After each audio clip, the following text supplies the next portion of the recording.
What's going on, rock stars? Welcome to the 1% Life Show.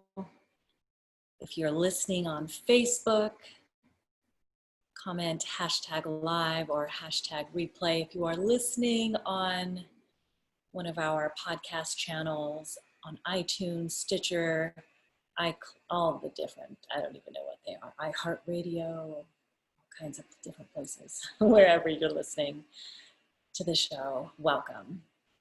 And today we're talking about, oh my goodness, it's one that I come back to often.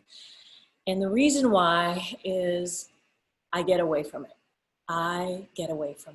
So, Rockstar, today's show is for you if you tend to make plans, and when your plans get off track, if you feel like you got totally derailed and you are disillusioned from your original plan, then today's show is for you.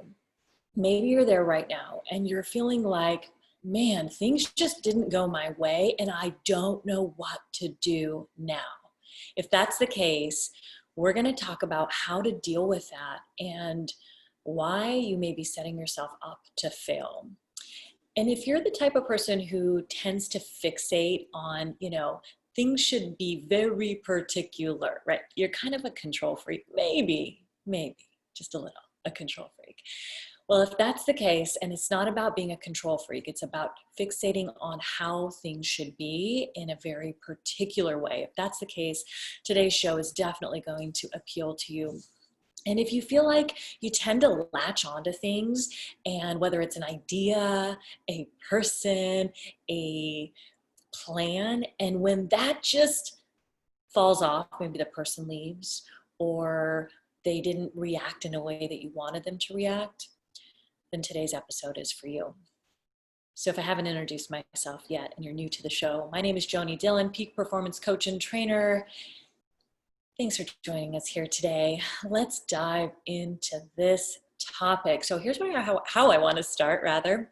I'm going to read you a little excerpt from the Deepak Chopra's book, The 7 Spiritual Laws of Success.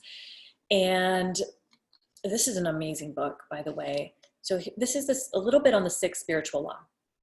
The 6th spiritual law of success is the law of detachment. The law of detachment says that in order to acquire anything in the physical universe, you have to relinquish your attachment to it. This doesn't mean you give up the intention to create your desire. You don't give up the intention and you don't give up the desire. You give up your attachment to the result. This is a very powerful thing to do. The moment you relinquish your attachment to the result, combining one pointed intention with detachment at the same time, you will have that which you desire. Anything you want can be acquired through detachment, because detachment is based on the unquestioning belief in the power of your true self. Man, if that is not a mouthful, and so deep. So we're going to talk a little bit about that today, and why that topic came up in particular for me today. So if you tend to attach to things, you are in the habit of attachment, okay? Just like we get in the habit of doing productive things in our life, like getting up, making your bed, brushing your teeth, you're in the habit of those things as well. And maybe going to the gym, not so much these days, working out perhaps, right? Whatever it is that you're in the habit of doing, you can also be in the habit of doing things that are a little more, subconscious, things that you don't think of. And this is one of those. So attachment, it can be habitual. You can get in the habit of attaching onto things, and you look for things to attach onto. So I want to talk about a couple of these and point out some of them that you may be experiencing yourself. So the first of which is attachment to being right. OMG. I know that I'm not the only one at some point in my life who has felt this, right? I try not to own it these days. However, it like rears its ugly head up sometimes. And this attachment to needing to be right, think about what that has done and caused in your relationships, whether it's your work, professional relationships, right? I did this first, or I did this in the right way, or why doesn't my boss see this, or whatever the thing is. How is that causing you to suffer? How is it causing you to suffer? And let's look at your relationships as well. When it comes to your relationships needing to be right, this is a real, I believe, a real area of disconnect. When one partner or both partners believe that they need to be right, what happens? Fighting, right? Like there's a constant battle against one another. And it doesn't go anywhere fast. I'm sure you've been there before. So I'm going to just run through these real quickly, and then a couple of them will stand out. So the attachment to being heard, this is also a big one. Like, am I being heard? So I know for me today, this is what actually led me to this topic, because I was having an awesome, amazing, such a good day until I decided to not. Now, you might think that sounds a little crazy, but I decided to let someone and something they did impact me, right? And I felt that I wasn't being heard. I felt, I can't even remember the words that I used, but it was like, they're not even like I feel, the word's not even coming up for me. They didn't want to hear me, what I had to say. And when we feel like we're not being heard, or that someone that we care about doesn't want to hear us, it hurts, right? Like it hurts. Like, what do you mean you don't want to listen to me? And so the feeling of the attachment to being heard and to being understood, this is another really big one. Like, it's one thing to be heard, like you hear the words coming out of my voice, but do you hear what I'm saying to the level that you understand me, right? There's a thing called empathy. Do you understand me? And attachment shows up in all of these different ways, right? When we're attached to what other people's reactions will be and our expectations of those said reactions, then we set ourselves up to fail. We set them up to fail because they're not going to meet our expectations more times than not. And I know for a fact that I do this and have done this at some point, often, right? And it's like we place these expectations on people. And yes, I'm speaking in generalities right now, but it's what we do as humans, right? And so I want you to look at, where are you attaching to something in your life right now? Where have you attached and held on to so tight? Is it an expectation that something in your life would have gone a particular way? I know right now, sitting here in the middle of Corona quarantine, right? Let's call it what it is. A lot of people feel attached to a level of control that's not there. Like there's a need to have control, right? And the control is just simply missing right now. There's no control. Well, you do have control. You just don't have a control over things outside of you. You have control over things inside of you, right? So when we hold attachment to, my state's supposed to open up this day, or the restaurants are supposed to open up this day, or I'm supposed to be back to work on this day, and this is what's supposed to happen then, and those things don't come through to fruition, well, then we feel let down. And I'm a firm believer that attachment is what leads to suffering in life. And my belief is that human beings were not designed to suffer. Contrary to what I think some people may believe, I don't believe that we were designed to suffer. I believe that we choose much of our suffering. I believe that we choose to we choose our mental anguish, right? We choose our battles. We pick which bones we want to pick. We choose the thing, and we often choose it over and over and over again, and it results in a pattern that doesn't seem to end up in the way that we desire, right?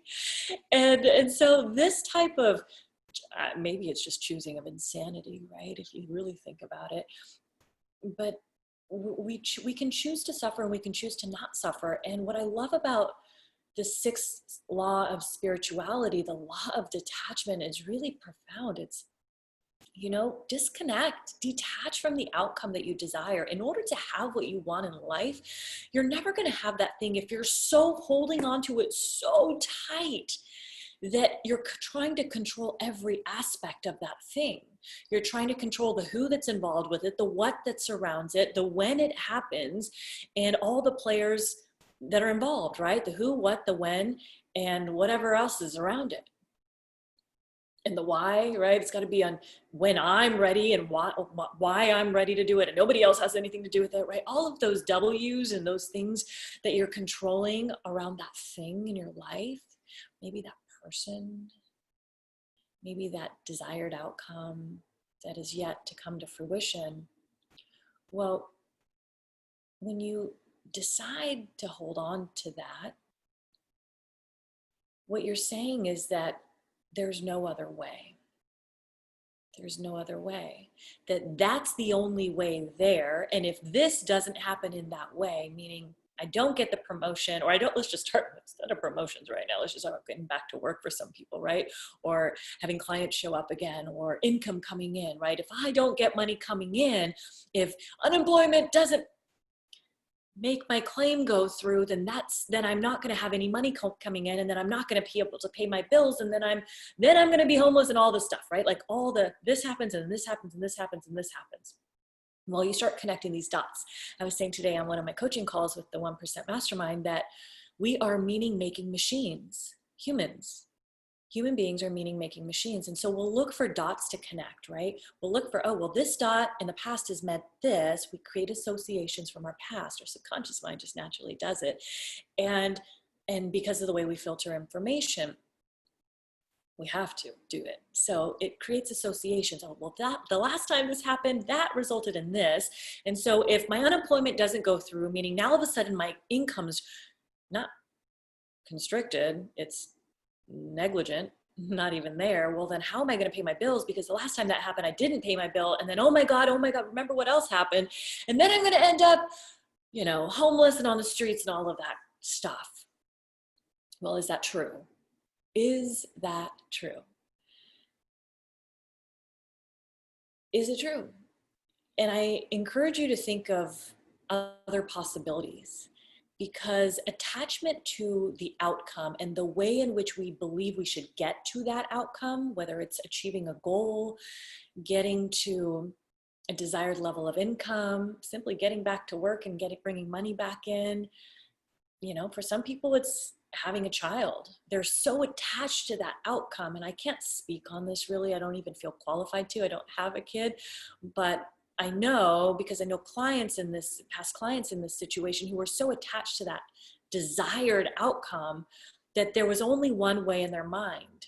There was literally only one way we could do it. Well, I got to, you know, plan it in like this, and then we're going to have to, you know, make all of these accommodations for that to happen. And why hasn't it happened yet? And now it's not happening again. And guess what that's doing? It's constricting the flow of the energy. It's constricting the flow of the energy around it. You're suffocating the thing. And when we suffocate the thing, we don't allow it to breathe. And when we don't allow it to breathe, we extinguish it, just like a fire. It goes out. And that may be happening, Rockstar, with some of your dreams. If you can decide that surrendering the outcome and detaching from any possibility of what could be, should be, ought to be, and all of the bees, right? The should be's, it should be this way, it could be this way, it ought to be this way, all of those things and those expectations that we place upon things, if you can just release those in your mind and allow things to organically unfold in the time that it's meant to unfold. So this is reminding me of a couple weeks back when I was sitting in a class called Future Boards with, sorry about that. Just happen to be here. I have books all around me all the time. Sarah Centrella's Future Board class. And she was having me read out all of the things that I wanted to, well, we all did, not just me, achieve. And I forget the exact exercise, but I was dreaming, right? I was creating all of these dreams, right? You know, I don't know, look at my shirt, you know, big thinking kind of stuff. Oh, by the way, for those of you who can't see it, Billionaire in the Making. And we'll talk about that attachment piece in just a moment. And so we were talking about all the things. And as I was reading out all these amazing things, and what if I could do this it was my what if statements. What if I could build this incredible biohacking community in Cyprus and everything had a date to it. Everything had a date to it, a very specific date to it. And she's like, wow, girl, you like those dates. I remember that. And I was like, shouldn't I? Doesn't it have to be timely, right? When we think of SMART goals, they should have dates. I wasn't SMART goaling, I was dreaming. And here's what happens when we fall through on the date. When the date and the goal doesn't come to fruition. What happens is we're like, man, that thing's never gonna happen. I just missed that goal. Maybe that's happened for you. And then we don't go back at it again, right? It's very easy to do. And so when she said that, it got me thinking. And at first I was like, oh, well, that's just because you don't know how the subconscious mind works. See, that was the ego side of me that thought I knew. Love you, Sarah, right? Thought I knew. And I do know, but I didn't know here in this situation that I was meant to detach. I was meant to detach from the dates. I was meant to detach from the expectation that it was going to happen in my time frame when I said it was supposed to happen in. Because you know, us doers, us hustlers, us people who, you know, the billionaires in the making, you know, gotta love this shirt. And well, before I get to this, us people like that, maybe you are one of them, right? If you're listening to the show, you listen to the 1% Life show for any length of time, maybe you're new to it and you like it and you're like, I don't know what this is all about, creating your 1% life. Well, you're here for a reason. You're here because you have that spark in you. You have that vision of more possible for you. And those type of personalities that are, you know, hungry and driven and eager to make things happen, like, let's just get it done. Let's get back to work. Let's get back to business. Come on, what are we doing, right? Those individuals often will press time. They'll press against time. And what happens is when you press against time, time often presses back. And then you kind of tend to do this little sandwich thing where your hands are pressing against one another, not moving anywhere fast. And so what if we were to surrender the attachment to time? Detach from time, detach from the need for it to work out in a particular way, detach from the how. And simply align yourself with the what and why. Align yourself with the what specifically you want and for what purpose. What does it do for you? Why do you want it? And when you can align with that and be the person, the whole identity piece, right? Start being the person you've got to be, that you need to be in order to achieve that, well, then just detaching from it in itself will allow the energy to emerge and in the time that it's meant to happen. And I believe now that I've learned that from Sarah. It was such a valuable learning and teaching for me. And it's not to say that I don't make goals. Goals are very specific and timely, sure. And what if there were some goals and some visions and some desires of mine, some desires, right? Conscious desires that maybe didn't have a time frame. They were just out in my future, way out there somewhere, or right here. And whatever it just was, and it was just okay. What if that was just all right the way it was? What if just playing in the energy of it all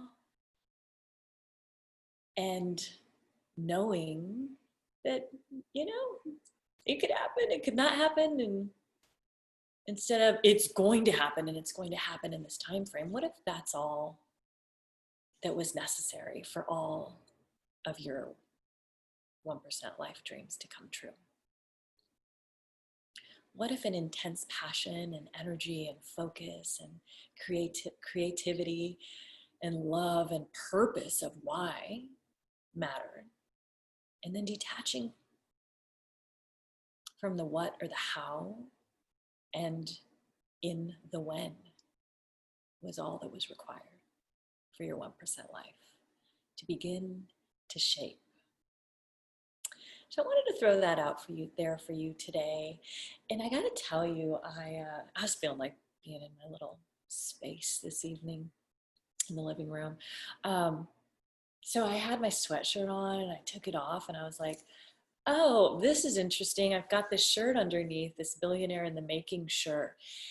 And I had this moment of attachment to self, where I thought, what will they think? I'm talking about Deepak Chopra, 7 Spiritual Laws of Success, spirituality, and I'm wearing a shirt that says Billionaire in the Making. And then I thought, oh yeah, you're wearing that shirt. Detaching from the outcome. People are judging anyway. They judge you. They judge me. They judge us from the moment we wake up until the moment we go to sleep. And when you're so attached to others' expectations of you, this is a big one. Expectations, attachment to expectations placed upon you, or maybe that you place upon yourself, right? Like that image to look a certain way, to sound a certain way. The lighting's going down in my in my place. I'm like, oh, the lighting's all off. It's such a mess right now. It's like all off. Should have just done it in my podcasting studio. Like, what am I doing? Right? That attachment to how things should be. What would happen if you just decided to let all that stuff go? Just let it all go. Let it all go. How much more free would you be? How much less suffering would you experience? How much stronger would your relationships be if you just let things be?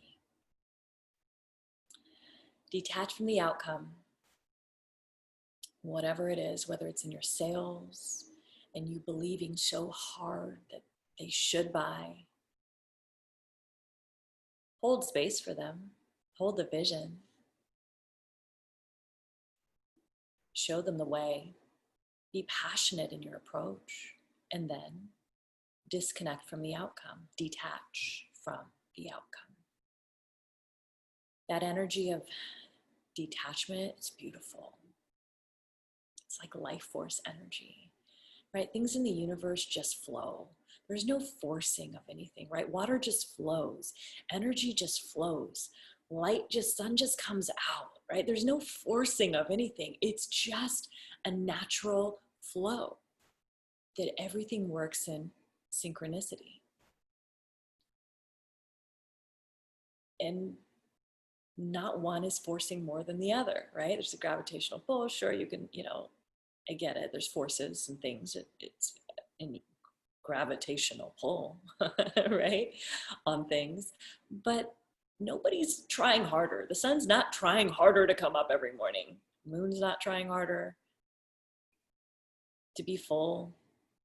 It's just doing its thing and detaching from the outcome. What if you could do the same? I imagine that things in your life could change. If you enjoyed this episode of the 1% Life Show, Rockstar, share this out. Tag somebody if you're listening to this on Facebook or on any other platform that you can tag. Tag somebody, take a screenshot, tag me in it on Instagram or Facebook. Share this out in any way possible, and let's get this out there to more people so they too can begin creating their version of their 1% life. Thank you so much for being here today. You matter, you being here matters, and you being here in this world, on this planet, matters. Get out there and change some lives, Rockstar, and be truly unstoppable. Until next time, change some lives. Peace.